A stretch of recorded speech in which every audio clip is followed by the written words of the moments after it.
Muy buenas a todos y todas por estar nuevamente en estas clases de biología hablando un poquito acerca de la fisiología humana. Específicamente vamos a dar continuidad al sistema nervioso y dentro de este vamos a abordar un poco cómo funciona este sistema nervioso desde el aspecto relacionado con el potencial de acción, que va a ser la base para comprender posteriormente los impulsos nerviosos. Bienvenidos y vamos todos a aprender un poco más sobre este tema. Ahora, para poder adentrarnos en el tema, lo primero que tenemos que entender es qué cosa es el potencial de membrana de reposo. Este potencial de membrana de reposo, como bien lo presentamos acá, es una diferencia de potencial eléctrico entre el interior y el exterior de la membrana.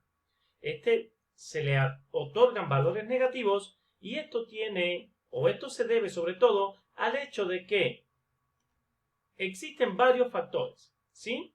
Dentro de los cuales podemos citar estos 5 que tenemos acá. Lo primero, que la membrana celular es una barrera selectiva, sobre todo para iones y moléculas cargadas.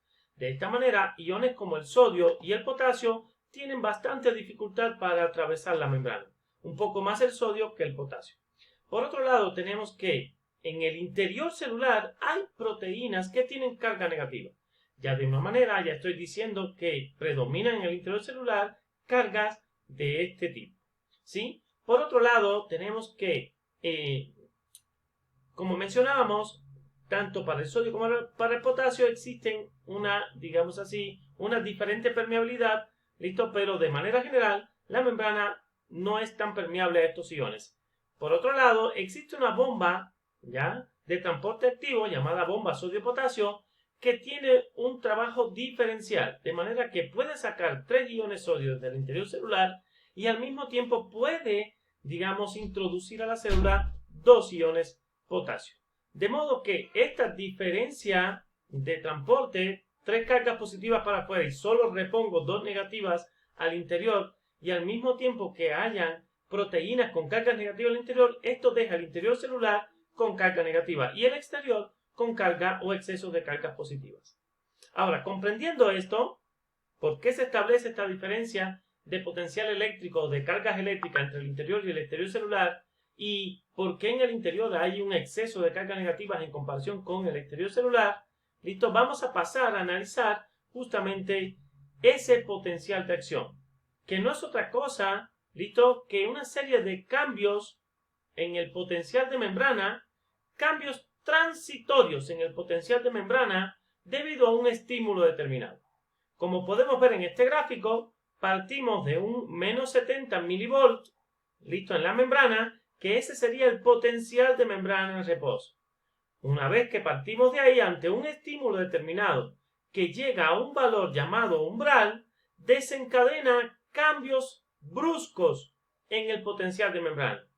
Cambios bruscos, ¿ya?, pasando desde un valor negativo hasta un valor positivo en una etapa que se llama despolarización, y después retornando desde ese valor positivo a valores negativos en una etapa llamada repolarización. En este caso, retornar hacia los valores negativos, se llega a un periodo de tiempo, por supuesto, llamado periodo refractario, donde es muy difícil, ¿ya?, que ante un estímulo se pueda volver a desencadenar el potencial de acción. Y posterior a ese periodo refractario, pues se regresa al potencial de membrana de reposo. Es decir, en el potencial de acción se refiere a esos cambios transitorios, listo, y bruscos, ya, que ocurren en el potencial de membrana producto de estímulos que para desencadenar ese potencial de acción tienen que llegar hasta un valor determinado llamado umbral.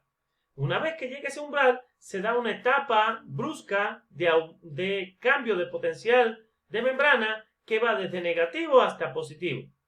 Posteriormente a eso, se regresa al potencial de membrana negativo y ese potencial de membrana negativo pasa mucho más abajo del valor inicial que tenía, en un periodo que se le va a llamar periodo refractario, donde es difícil estimular nuevamente a esta neurona a un nuevo potencial de acción.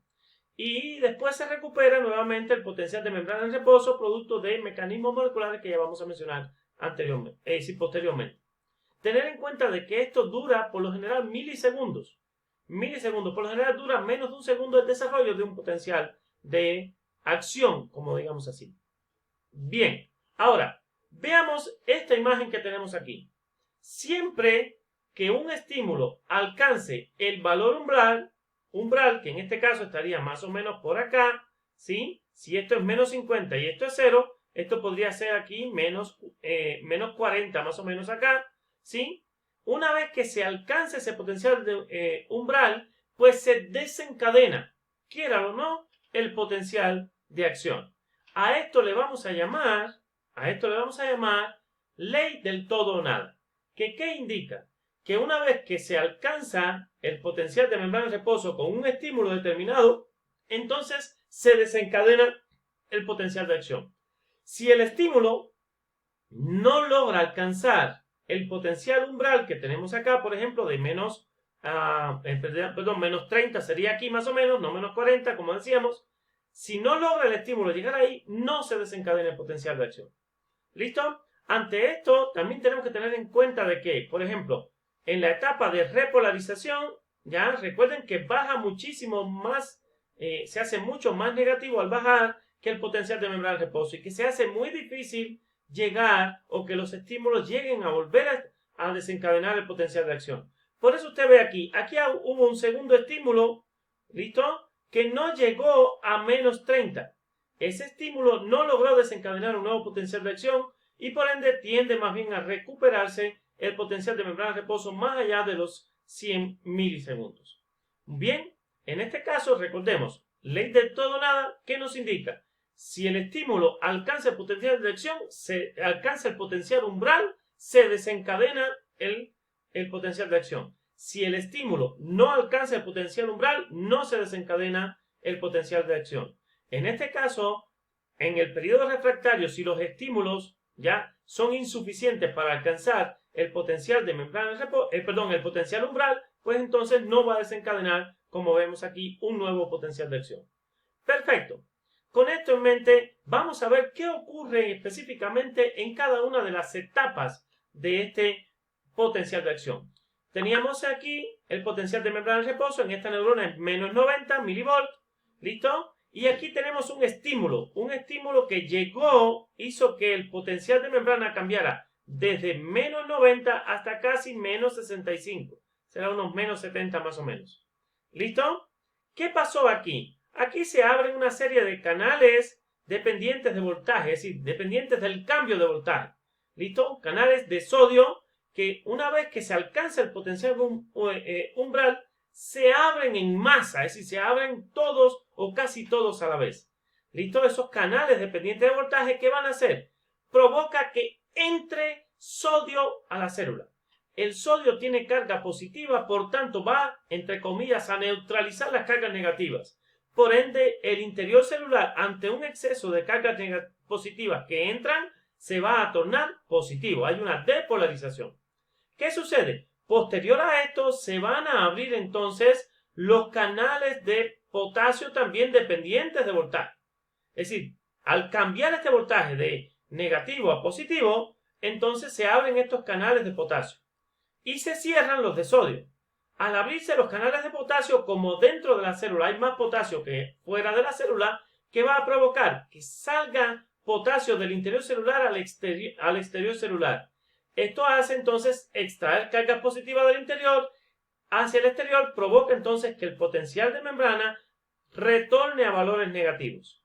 ¿Ya? Aquí tenemos la etapa de hiperpolarización porque estos canales de potasio, ¿listo?, permanecen abiertos más tiempo de, digamos así, entre comillas, del requerido. Por supuesto, esto tiene una función biológica de no sobreestimular tal vez a la neurona. Ahora, en esta etapa de hiperpolarización, ¿quién hace regresar el potencial de membrana hacia los valores normales? Pues la bomba sodio-potasio. En esta etapa de hiperpolarización se regresa a los valores de potencial de membrana de reposo a través de la bomba sodio-potasio.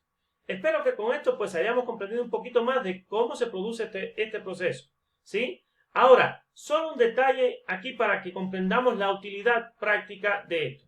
Por ejemplo, los anestésicos locales, esos que utilizan, digamos, en odontología, ¿ya? Como la lidocaína, bloquean los canales de sodio. Por tanto, impiden esta etapa de despolarización. Y si la impiden, no va a haber entonces estímulo suficiente para, o podría haber tal vez un sobreestímulo, ¿listo? Pero bueno, por lo general provocan el efecto anestésico porque el estímulo no llega a ser suficiente para abrir estos canales. Entonces, si no puedo abrir los canales, no se desencadena potencial de acción y usted va a sentir entonces en la zona donde se le aplicó este material, va a sentir anestesiado porque no logra entonces percibir ya un estímulo doloroso, por ejemplo.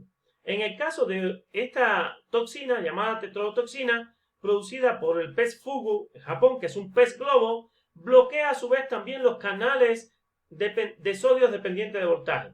Al bloquear estos canales tampoco se da la etapa de despolarización. Por eso es que esta es una neurotoxina potencialmente peligrosa. Por supuesto, todo depende de la dosis. ¿Ya? Hasta acá, visto esta información, pues solo me resta invitarles al siguiente video, donde van a ver un poco acerca de las corrientes locales que se producen en el axón y la relación que guardan estas con el impulso nervioso. Ha sido un placer, los espero.